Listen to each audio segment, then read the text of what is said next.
Apocalipsis capítulo 6, versículos 1 y 2. Vi cuando el Cordero abrió uno de los sellos y oí a uno de los cuatro seres vivientes decir como con voz de trueno, ven y mira. Y miré, y he aquí un caballo blanco, y el que lo montaba tenía un arco, y le fue dada una corona, y salió venciendo y para vencer. Bien, en esta tarde vamos a ver que un falso Mesías trae destrucción y muerte.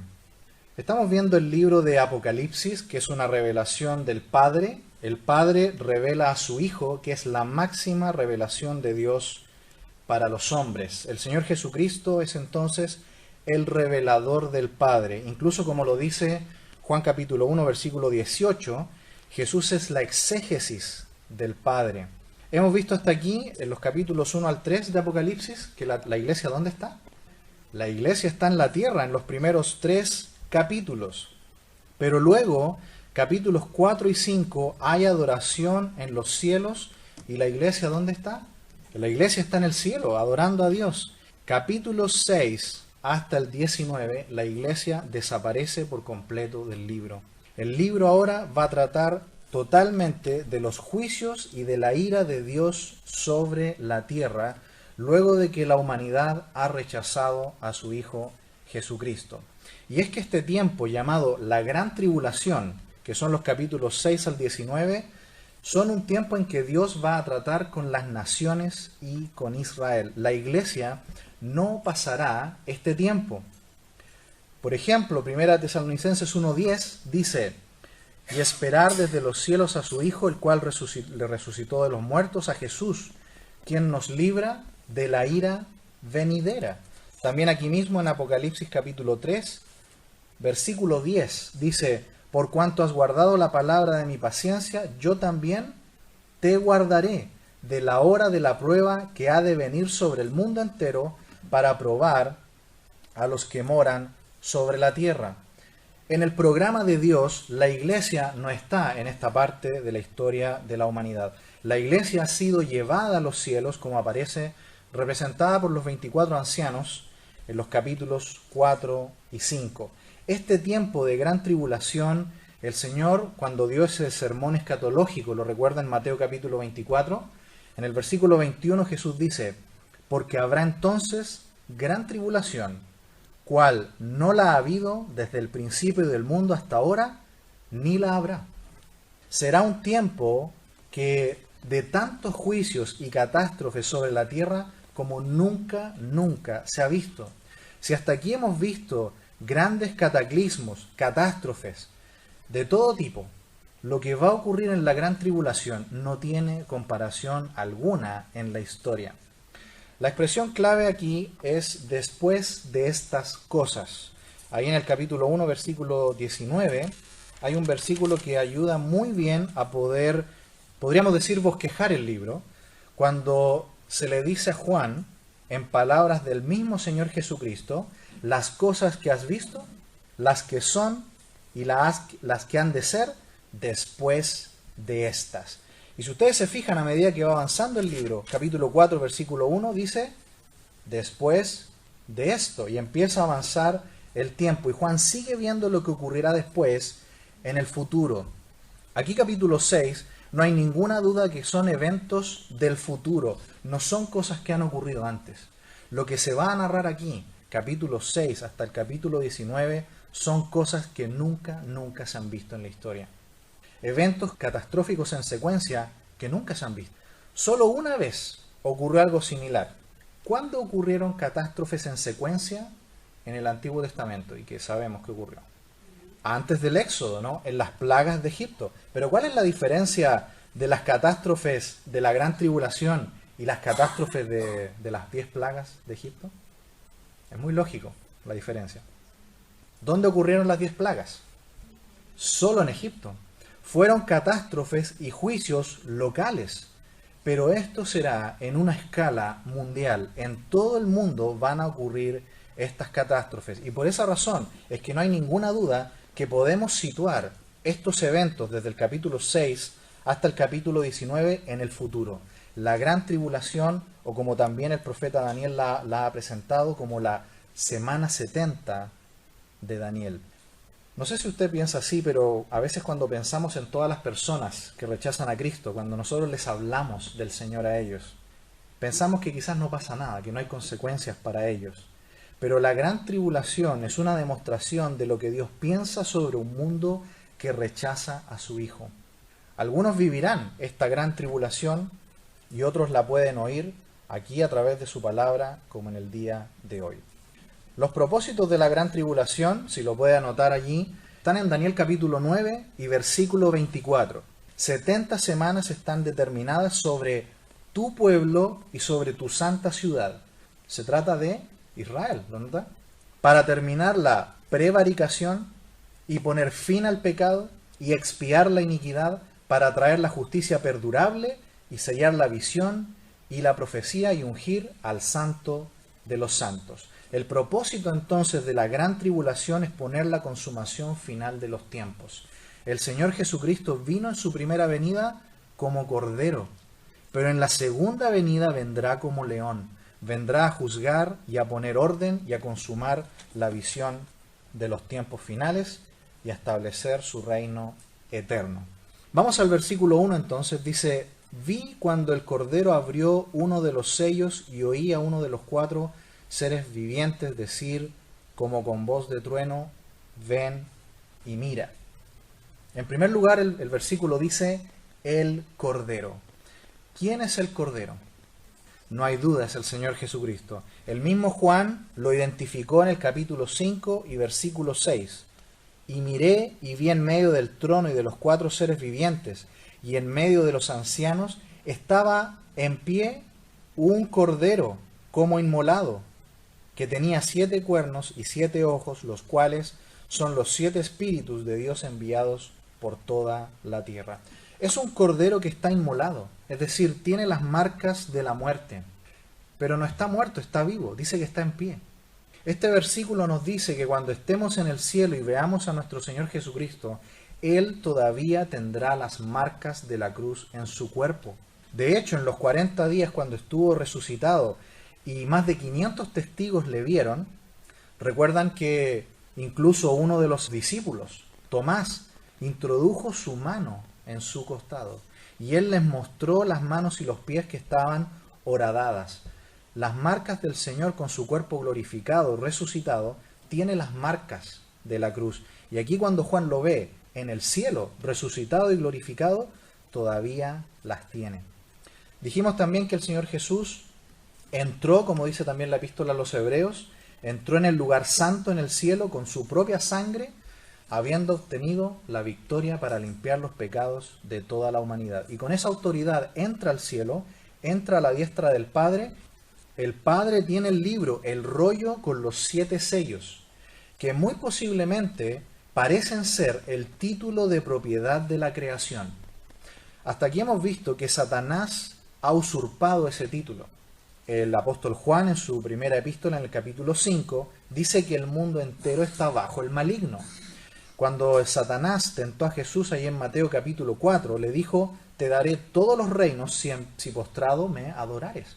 ¿Quién es el que maneja y domina el mundo en el día de hoy? Es Satanás. Él es un usurpador que ha tomado el control, pero el Señor Jesucristo, con su triunfo en la cruz, ha tomado el rollo en su mano y va a comenzar a abrirlo.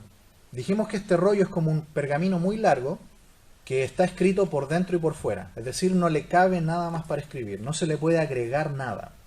Y a medida que se va enrollando, se van colocando los sellos. Por lo tanto, no es que sea un rollo y que los 7 sellos están por fuera en la última parte, no. Por lo tanto, cuando el Señor los empieza a abrir, rompe un sello y se abre un poquito el rollo. Luego se rompe otro sello y se abre otro poquito. Y así se va abriendo hasta que está completamente abierto. Y este libro, este rollo con los 7 sellos, son los juicios catastróficos que Dios va a dejar caer sobre la tierra durante la gran tribulación. Dice el versículo 1 también que Jesús abrió el primer sello. Y este primer sello desata la llegada de un caballo blanco y de un jinete que trae en su mano un arco. Pero ¿y la flecha? o las flechas? Solo trae un arco, ¿lo notó? Estos sellos son juicios. Y aquí se abre la parte más caótica del libro hasta el capítulo 19. Estos sellos están puestos en este libro y el Señor Jesucristo los ha comenzado a abrir. Este primer sello contiene este caballo, los otros sellos son otros jinetes y concuerdan de una manera extraordinariamente exacta con la descripción que Jesús hizo de la gran tribulación en Mateo capítulo 24. Quisiera si me puede acompañar por favor allí. Mateo capítulo 24. Vamos a leer desde el versículo 3. Y estando él sentado en el monte de los olivos, los discípulos se le acercaron aparte diciendo: Dinos, ¿cuándo serán estas cosas y qué señal habrá de tu venida y del fin del siglo? Respondiendo Jesús les dijo: Mirad, que nadie os engañe, porque vendrán muchos en mi nombre diciendo: Yo soy el Cristo, y a muchos se engañarán. Y oiréis de guerras y rumores de guerras. Mirad que no os turbéis, porque es necesario que todo esto acontezca, pero aún no es el fin. Porque se levantará nación contra nación, reino contra reino, habrá pestes y hambres, terremotos en diferentes lugares. Y todo esto será, ¿qué dice? Solo el principio de los dolores. Versículo 24. Porque se levantarán falsos cristos, falsos profetas, y harán grandes señales y prodigios, de tal manera que engañarán, si fuere posible aún, a los escogidos. Cuando comparemos los 7 sellos y el discurso de Jesús en Mateo 24, van a ver que la coincidencia es asombrosa, es el mismo orden. El primer jinete no pareciera ser el Señor Jesucristo, pareciera ser, tiene como ese aspecto, un caballo blanco, un jinete que viene con corona, venciendo y para vencer, casi es igual que el capítulo 19, versículo 11. Pero en el relato de Mateo 24, Jesús comienza allí diciendo: cuidado, nadie os engañe, van a aparecer falsos cristos, van a aparecer engañadores. Vamos a ver a continuación realmente quién es este primer jinete. Antes de eso, uno de los 4 seres vivientes que está alrededor del trono le dice a Juan: ven y mira, ven y mira. Juan está viendo todo esto como un espectador del inicio de los juicios sobre la tierra durante la gran tribulación. Y parece implicar que, aparte de decirle a Juan: mira lo que viene a continuación, también le dice al primer jinete: avanza. ¿Quién da la orden para que se inicien estos juicios? No es por voluntad de otro, sino directamente de Dios. Así que, unidas aquí las dos ideas, vemos que el ser viviente le da la salida al jinete y luego le pide a Juan que mire, y por esa razón es que en el versículo 2, mire cómo comienza el versículo 2. Y miré, y he aquí un caballo blanco, y el que lo montaba tenía un arco, y le fue dada una corona, y salió venciendo y para vencer. Notamos en primer lugar que lo que ve Juan es un caballo blanco. Este es el primer sello. Es el primer juicio que va a caer sobre la tierra. Un jinete montado en un caballo blanco y con un arco en la mano, pero sin flechas. Y tiene una corona. El blanco no siempre significa santidad. Recuerda cuando el apóstol Pablo está siendo golpeado allí en Hechos 23, y él le responde fuertemente a uno de los sacerdotes y le dice: pared blanqueada. Y alguien le avisó que era el sumo sacerdote y él rápidamente se disculpó, ¿recuerdan? El blanco no siempre es sinónimo de santidad. Y hay muchos versículos más. ¿Qué del caballo? El caballo es un animal que es muy apreciado en Oriente. Significa conquista, significa poder, significa victoria. Incluso uno de los salmistas dice que los hombres sin Dios confían en caballos, mas nosotros en el nombre de Jehová tendremos memoria. Porque el caballo es poder, es ejército. ¿Cómo describe el mismo Dios a un caballo? Eso lo encontramos en Job capítulo 39, versículo 19 al 25. Y entenderemos un poco mejor por qué es que Dios le presenta esta imagen a Juan de un caballo. Job capítulo 39, versículo 19. Dice: ¿diste tú al caballo la fuerza ¿Vestiste tú su cuello de crines ondulantes? ¿Le intimidarás tú como a langosta? El resoplido de su nariz es formidable. Escarba la tierra, se alegra en su fuerza, sale al encuentro de las armas, hace burla del espanto y no teme, ni vuelve el rostro delante de la espada. Contra él suenan la aljaba, el hierro de la lanza y de la jabalina. Y él con ímpetu y furor escarba la tierra, sin importarle el sonido de la trompeta. Antes, como que dice entre los clarines, ¡Ea! Y desde lejos huele la batalla, el grito de los capitanes y el vocerío. Esta es la imagen del caballo. Estas son las palabras de Dios, diciéndoselas directamente a Job. Así que Dios tiene casi una gran estima también a este animal y lo usa aquí para ponerlo como ejemplo de la fuerza del poder y darnos una imagen de estos primeros sellos y que son terribles juicios que vienen sobre la tierra. Ahora sí, el versículo dice que el jinete tiene un arco, pero no tiene flechas. Tampoco trae espadas. Este jinete viene en paz o viene haciendo guerra. Este jinete aparentemente viene en paz. Viene en paz, pero aparentemente es una aparente paz, como vamos a ver más adelante. Va a recibir todo el poder y autoridad sin usar la fuerza. Lo logrará por medio de la paz, sin guerra. Va a asumir el control. La Escritura nos habla de esto, que un arco roto o sin flechas indica ausencia de guerra. Si lo quiere anotar allí, en el Salmo 46, versículo 9, dice: ¿qué hace cesar las guerras hasta los fines de la tierra? Que quiebra el arco, corta la lanza y quema los carros en el fuego. Si no hay arco con flechas, o si el arco está quebrado, no hay guerra. Este jinete que aparece aquí se parece mucho al Señor Jesucristo en capítulo 19, versículo 11, pero ya vemos varias diferencias. Este jinete trae un arco, pero no trae flechas. No trae espada. ¿Qué tipo de jinete es este? Si vamos a Daniel capítulo 9, permítanme leerle estos pasajes.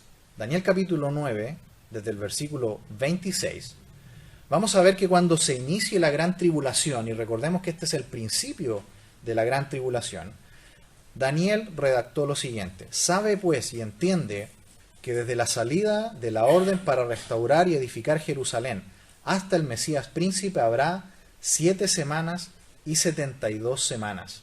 Se volverá a edificar la plaza y el muro en tiempos angustiosos. Paréntesis. Hace poco terminamos el libro de Nehemías. Recuerdan que el rey Artajerjes fue el que dio esta orden de reedificar la ciudad, reedificar los muros, y desde esa fecha hasta cuando el Señor Jesucristo entra en la entrada triunfal en Jerusalén, pasaron 69 semanas de años, 483 años. Seguimos, dice allí: y después de las 62 semanas se quitará la vida al Mesías, mas no por sí, y el pueblo de un príncipe que ha de venir destruirá la ciudad y el santuario, y su fin será con inundación, y hasta el fin de la guerra durarán las devastaciones, y por otra semana confirmará el pacto con muchos. A la mitad de la semana hará cesar el sacrificio y la ofrenda, después con la muchedumbre de las abominaciones vendrá el desolador, hasta que venga la consumación y lo que está determinado se derrame sobre el desolador. Daniel nos introduce un personaje que va a entrar y va a tomar el control después de que estas cosas ocurran. Y dice que no lo hará con guerra. Dice que hará un pacto. Dice que solamente hará un pacto. Hasta aquí pensábamos que quizás este primer jinete era nuestro Señor Jesucristo, porque se parece muchísimo al relato aquí en Apocalipsis 19 y versículo 11. Entonces vi el cielo abierto y he aquí un caballo blanco, y el que lo montaba se llama Fiel y Verdadero, y con justicia juzga y pelea. Sus ojos eran como llama de fuego y había en su cabeza muchas diademas, y tenía un nombre escrito que ninguno conocía sino él mismo.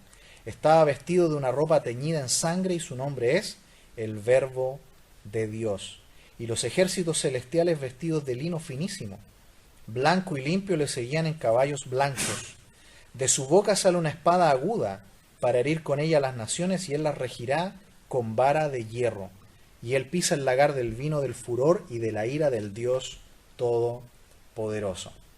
No son el mismo personaje.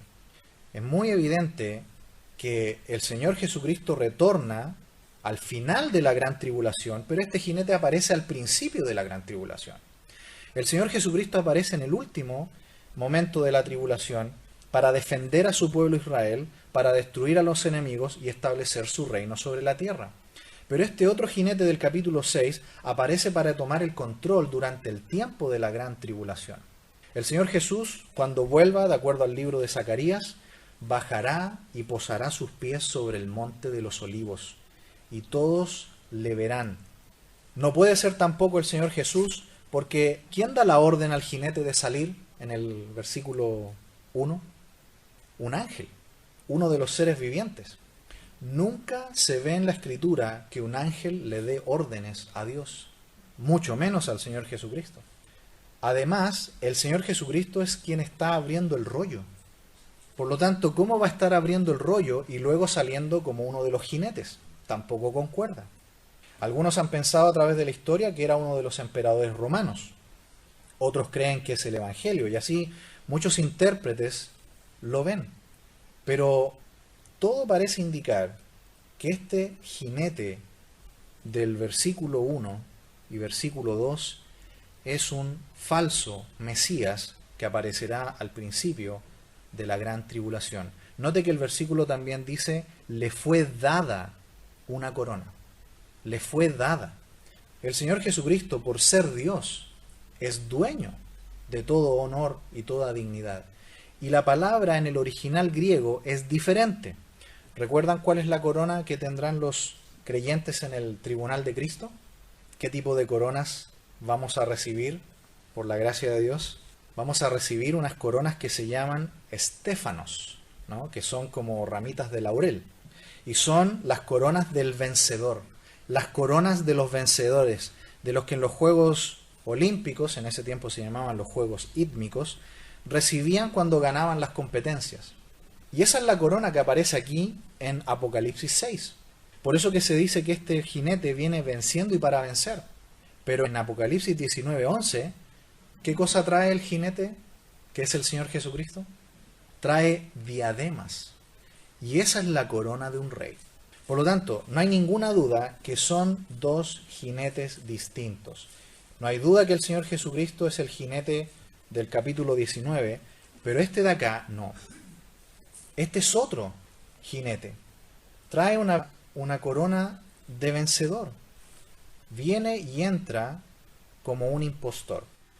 Este jinete, no tengo la menor duda de que es el anticristo, y nos muestra su naturaleza de líder que estará en aquel tiempo.